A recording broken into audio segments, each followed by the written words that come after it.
Les rebelles yéménites Houthis, pour autant les États-Unis voilà la main de l'Iran, ce que réfute Téhéran qui parle d'accusations insensées ce matin. Cette escalade a déjà fait chuter la bourse saoudienne ouverte le dimanche. On suivra la réaction des marchés pétroliers dès demain.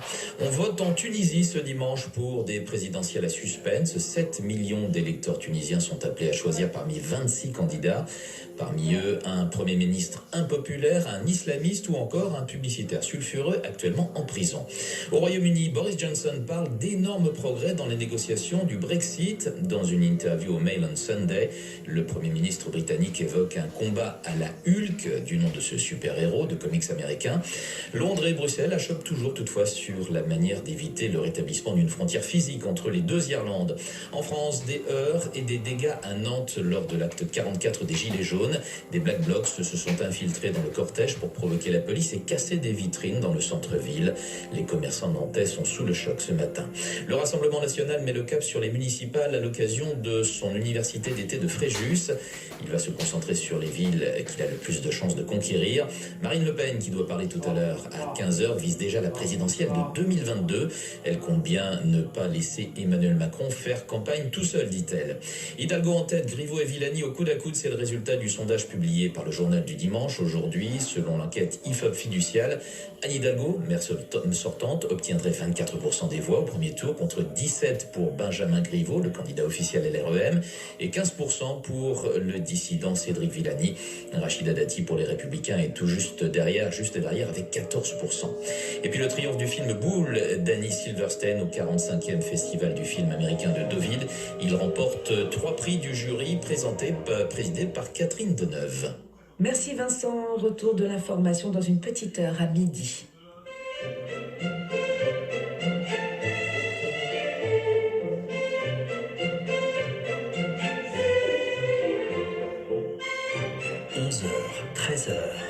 Votre week-end Radio Classique avec Laure Maison. Bonjour à tous, je suis ravie de vous retrouver en ce dimanche matin et d'accompagner vos 2 prochaines heures en musique. Le monde de la danse pour commencer ce programme aujourd'hui avec un célèbre ballet de Léo Delibes, Coppelia.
Franchement, c'est Sénégal, hein. C'est ce partage ensemble. La papa dit, hein. La papa, c'est stupide. La canison, ça. C'est tata. Oh, papa.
Un petit extrait du ballet Coppelia de Léo Delibes. L'orchestre de l'Opéra national de Lyon était dirigé par Kent Dagano. Un contemporain de Léo Delibes, à présent sur Radio Classique, un autre romantique, Ferdinand Hiller, dont on écoute le gracieux final du premier concerto pour piano. Howard Shelley est au piano avec l'orchestre symphonique de Tasmanie.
Ah.